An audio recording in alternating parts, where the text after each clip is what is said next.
자, 한 주간 있었던 뉴스를 한번 정리해 보겠습니다. 대출 빗장이 풀렸지만 금리가 4%다. 마음 졸이는 대출자들이라는 이제 내용이 나오는데, 이제 연초에 역시 예상한 대로 대출 규제들이 이제 싹 풀렸습니다. 그래서 지금 뭐 MCI, MCG 해가지고 반공제하는 것들도 이제 풀리고요. 뭐 다주택자들 규제만 살짝 뭐 은행마다 좀 다르지만 과거로 이제 돌아갔다고 보시면 됩니다. 그래서 이제는 한 8월, 7, 8월 그때 느낌으로 돌아갔어요. 이제 규제라는 건 없어. 정확하게는 이제 12월에도 좀 풀렸는데 그때도 대출이 나오긴 다 나왔거든요. 근데 지금 뭐가 차이냐? 금리가 좀 높죠. 금리가 지금 조금 높은 상태로 유지가 돼 있고, 그러니까 그 한 7월 달 그때는 거의 뭐 3% 초중반도 막 받았었거든요. 3% 초중반을 받다가 4% 초중반 받으려면 좀 마음이 부담스러운 것도 있고, 그때는 막 올라가던 분위기였으니까 그래 4% 내도 막 사자 이런 느낌이 있었지만, 이제 한 번 시장이 이제 확 충격을 받고 이제 잠잠해진 상태에서 야, 이 금리에 굳이 사는 게 맞아? 라는 생각으로 지금 이제 가는 겁니다. 그러면 이거는 언제쯤 시장의 분위기가 좀 바뀔까? 이게 아무래도 이제 금리 인하나 이런 것들은 이제 계속 될 수밖에 없단 말이에요. 그러면 이렇게 되는 와중에 뭐 가상금리는 뭐 조금씩 막 붙고 이래서 아마 천천히 내려갈 거야. 천천히. 그러면 이게 천천히 내려가는 와중에 원래라면은 이제 정치라도 좀 그래도 좀 가만히 있으면 좋은데, 지금 정치권이 지금 막 또 태풍의 눈으로 가기 때문에 이거가 뭐 결론이 나야지 아마 뭐 사람들이 집을 사러 가지 않을까라는 생각은 좀 듭니다. 자, 이창용 총재가 이제 한국은행에서 이제 신년사를 했습니다. 지금 어찌 보면 경제 수장은 지금 이창용 총재님이라고 봐도 무방하지 않을까 싶어요. 원래 기획재정부 장관이 어찌 보면 경제 수장이어야 되는데 그분은 지금 뭐죠?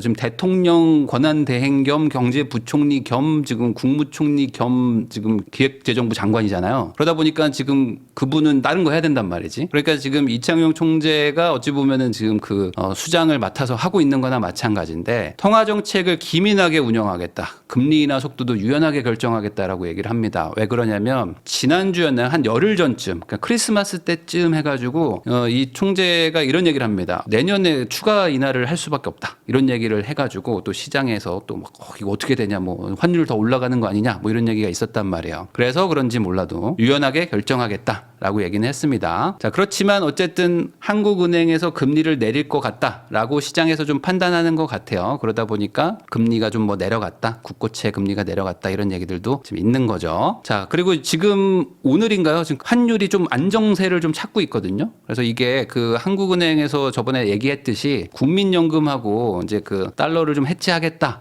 라고 해서 그런 돈들이 좀 들어올 거다라고 해서 그런진 몰라도 지금 환율이 1,450원대 정도까지 이렇게 조금 내려오고 있는 상태입니다. 그래서 지금 환율이 1,450원에서 뭐 1,500원 막 지금 왔다 갔다 당분간 계속 이렇게 불안한 상태로 갈 것 같아요. 자, 중견건설사 줄도산 공포가 커진다 해가지고 여러분들 그 신동아 건설이라고 아십니까? 신동아 건설? 이거 신동아 아파트라고 저기 그 강변북로에서 이렇게 쭉 가가지고 그 동부이촌동 쪽으로 들어가면은 길 이상하게 옆에 이렇게 쪽길로 들어가면은 뭐 건물 하나 있어요. 되게 오래된 건물 하나 있거든요. 이렇게 생긴 건물. 여기가 이제 본사였어요. 여기. 그래서 파밀리에 해서 신동아 건설이고, 여기에 63빌딩도 짓고 했는데, 여기가 이제 한 5년 전에 워크아웃 졸업하고 이제 좀 잘 해보려고 했는데 상황이 너무 안 좋아져 버리니까 이제 법정 관리로 다시 또 갔다고 합니다. 그러다 보니까 지금 건설업계가 되게 안 좋단 말이죠. 그리고 이제 건설업계가 가장 뭐랄까요? 경제에 큰 영향을 주는 거는 내수를 진작시킬 수 있단 말입니다. 여기가 그래도 가장 뭐랄까요? 어떤 산업들 중에서 가장 자동화가 안 돼 있어요. 건설업계가. 그러니까 뭘 해도 다 사람이 들고 옮기고 만들고 쪼이고 해야 된단 말이죠. 그러니까 이래나 저래나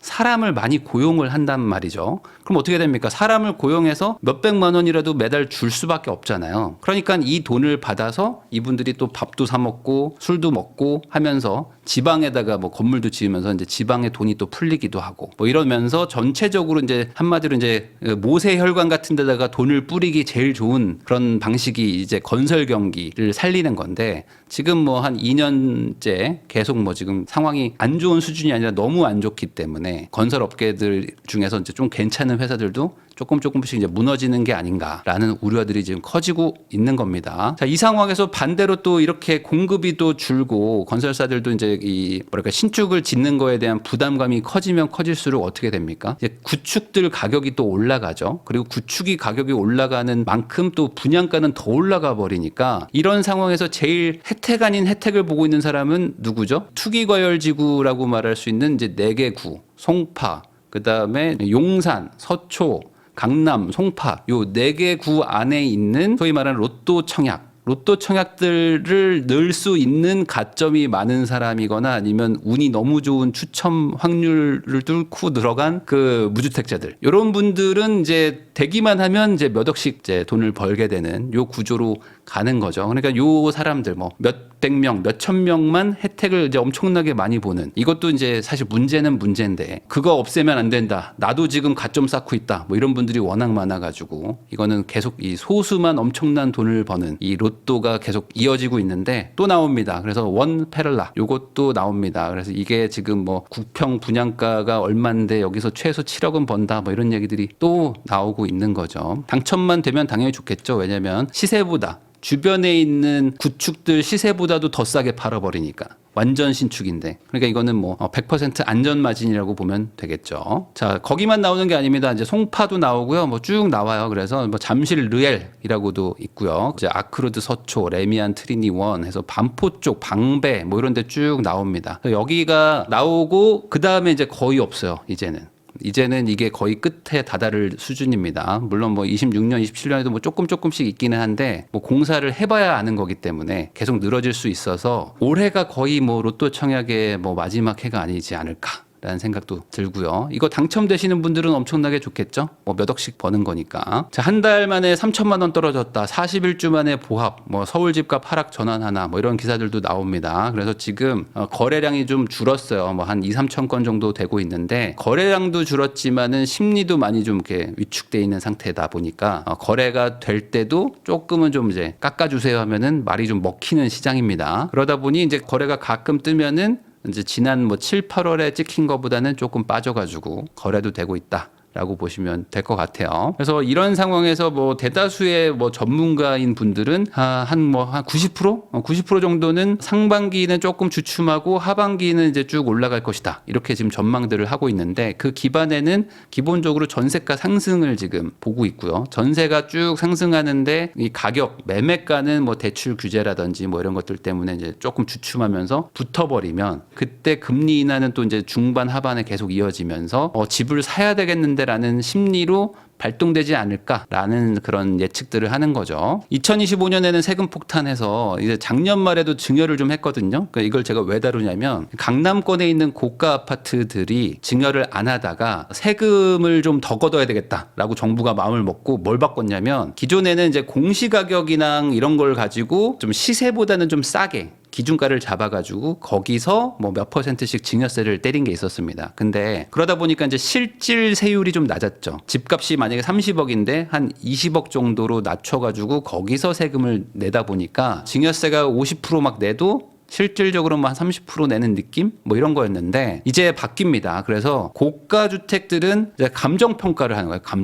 감정평가를 하면은 그래도 거의 시세랑 뭐 비슷하게 나올 거 아닙니까? 그럼 여기다가 세금을 때리니까 그냥 수억 원을 더 내게 되는 상황이 된 거예요. 그래서 증여를 하려고 마음 먹었던 사람들이 작년 말에 좀 증여를 좀 한 게 있습니다. 그럼 이게 뭐가 문제냐? 이렇게 증여를 한번 하게 되면 5년간 팔 수가 없어요. 그래서 5년간 못 파는 물건들이 지금 꽤 잡혀 있는 게 있거든요. 그러니까 그런 것들이 늘어나면 늘어날수록 또 이렇게 또 비싼 동네들에서 증여를 하니까 가뜩이나 나올 만한 물건들이 또 줄어드는 효과가 나는 거죠. 그러니까 이게 악순환인 게 좋은 동네들은 계속 매물이 줄어들어요. 근데 돈 있는 사람들은 두 개 팔아가지고 한 채를 또 합쳐버려. 그러니까 한 채 합치는 거 이왕 사는 거 좋은 거 사러 가야지 라고 생각하니까 또 그 좋은 동네에 매물 줄어드는 동네 가서 굳이 또 하나를 사는 거예요. 사면 어떻게 합니까? 또 실거주하러 들어가 버려. 그러니까 또 전세 매물 또 줄어들죠. 그러니까 또 전세가가 또 조금씩 또 계속 올라. 그러면 이럴 거면 또 사지 하는 그 악순환이 계속 일어나고 있다라고 보시면 될 것 같은데 뭐 방법이 없네요. 지금 뭐 모든 정책들이 다 최대한 서울에 똘똘한 한 채를 사라고 하고 있으니.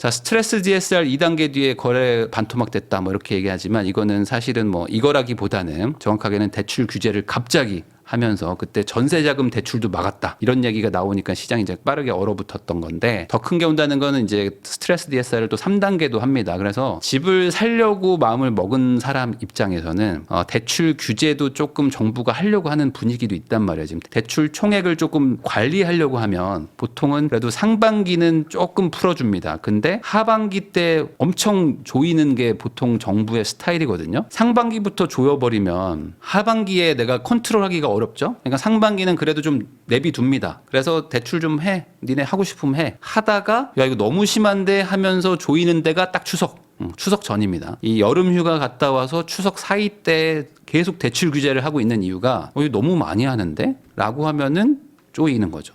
그러다 보니까 그때 너무 급박하게 조여가지고 시장에 혼란이 오는 이런 걸 지금 한 2, 3년째 하고 있는 상태라고 보시면 되겠습니다. 그래서 뭐 집을 살려고 내가 집을 알아보고 있다. 근데 대출을 좀 받아야 된다. 이런 분들 입장에서는 7월 전에는 사는 게 맞지 않을까. 7월 이후 넘어가면 또 대출 규제한다고 할 수도 있습니다. 아파트 분양가가 오를 일만 남았다. 이게 문제인데요.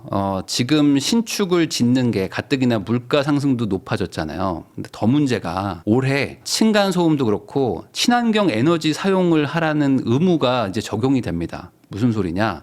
지금 친환경 발전을 해가지고 이 관리비의 일부, 전기료의 일부를 태양광이라든지 아니면 뭐 지열 발전이라든지 뭐 이런 것들을 해서 충당하라는 그 규제가 지금 생깁니다. 요거를 원래 작년부터 하려다가 미뤘어요. 너무 건설 경기가 침체되니까 한 번 미뤄줬는데 올해는 또 됩니다. 그리고 우리나라가 지금 층간소음이 너무 심각하잖아요. 그러다 보니까 층간소음 좀 안 나게 해달라라는 국민의 여론에 힘입어서 뭘 하냐? 층간소음 규제가 엄청 강화가 됐어요. 그 말은 뭘까요? 뭐 바닥 두께를 두껍게 하든지 자재를 더 갖다가 붙여가지고 층층이 만들든지 한마디로 돈을 더 들여가지고 층간소음을 잡으라는 거 아니겠습니까? 그러니까 이런 것들 때문에 분양가가 이제 가뜩이나 오르지만 더 올라가게 되는 거죠. 이건 뭐 어쩔 수 없는 거죠. 왜냐면 물건을 좋게 만들려면은 돈이 더 들어가는 건 마찬가지니까. 그래서 요 에너지 규제 이게 되게 심각한데, 그래서 이게 지금 꼬마 빌딩 같은 거 지을 때도 이제 막 반영을 해야 되거든요. 그러니까 옛날 같았으면 없는 공정이 신규로 생기는 거죠. 그러면서 이제 돈이 뭐 수천만 원, 수억이 더 들어가니까. 그래서 이것 때문에 거의 뭐 공사비가 뭐 10% 20% 올라간다 뭐 이런 얘기까지 나올 정도인데, 어쨌든 우리나라도 이제 친환경으로 간다. 그러니까 이제 앞으로 짓는 아파트들은 당연히 그런 친환경 시설들, 설비들을 할 것이고, 그게 또 분양가에 반영이 되니까 더 비싸지겠죠. 한마디로 이제 자동차에 옵션이 더 붙으면 옵션가가 올라가는 거랑 마찬가지라고 보시면 되겠습니다. 자, 임차권 등기 명령이 작년에 역대 최대였다. 지방에서 크게 늘었다. 이게 무슨 소리냐? 임차권 등기 명령이라는 거는 보통은 이제 보증금을 못 받았는데 내가 이사를 가야 되는 상황에서 이 내 전입신고와 점유의 권리를 지키기 위해 내 이 배당 권리를 지키려고 하는 거거든요. 근데 이게 역대 최대인데 보면은 지방에서 많이 늘었어요. 지방에서. 그러니까 우리가 지금 보통은 이제 영끌을 한 사람들이 서울에 집을 많이 사고, 그 서울에 산 사람들이 대출을 못 버텨가지고 망하면서 경매를 당했다. 뭐 이런 생각을 하시잖아요. 그러다 보니까 그쪽에서 뭔가 문제가 많을 거라고 생각하는데, 실질적으로는 이 지방 쪽에서 그 가지고 있는 물건들에서 사고가 더 많이 터집니다. 왜냐면 지금 지방은 집값이랑 뭐 이런 것들이 정말 상황이 심각하거든요. 그래서 서울은 그나마 좀 반등이라도 했지. 이 지방은 뭐 그런 것도 없는 지역도 많아서 이런 데서 소위 말하는 이제 깡통 전세가 돼버리신 거죠. 나는 집을 얻을 때 전세 7천만 원에 집값이 뭐 1억이어서 안심하고 들어왔는데 이게 쭉 빠져버려가지고 전세가보다 내려가니까 돈을 못 받잖아요. 이게 어떻게 좀 팔리게 거래라도 좀 풀어주면 좋은데 거래도 안 풀리고, 뭐 다주택 규제도 많고 하니까 누가 지금 지방의 소형 주택을 사겠습니까? 그러니까 이게 답이 안 나오니까 임차권 등기 명령하고 우선 이사 가서 경매 쳐야지 했는데, 경매 쳐도 아무도 낙찰을 안 받아요. 이거는 손해보는 물건이기 때문에. 그러니까 이런 것들을 그 세입자분이 자기가 셀프 낙찰을 받으면서 셀프 낙찰 받아서 자기가 이제 처리를 해야 된단 말이죠. 그러다 보니까 지금 작년에 셀프 낙찰도 엄청나게 늘었습니다. 경매에서. 그런 것처럼 지금 지방이 상황이 되게 안 좋은데 올해도 뭐 당장은 답이 없네요. 전세 사기 당하면 어떻게? 빌라 월세 22개월 연속 올랐다. 그러다 보니까 지금 빌라 쪽은 월세가 계속 올라가는 상황이고요. 그게 싫으면 이제 소형 아파트 전세로 가면서 소형 구축 아파트 전세가 또 올라가니까 밑에서 또 가격이 이제